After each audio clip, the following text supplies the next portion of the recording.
بسم اللہ الرحمن الرحیم۔ السلام علیکم۔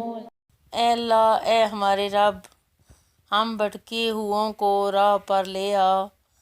اے اللہ، ہمیں بھی ان لوگوں میں شامل فرما جنہیں تو ہدایت فرماتا ہے۔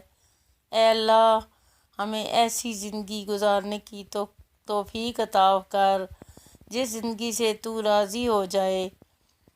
اللہ عز و جل ہمیں رسول اللہ صلی اللہ علیہ وآلہ وسلم کی اطاعت کرنے کی توفیق عطا فرما یا ذی الجلال والاکرام۔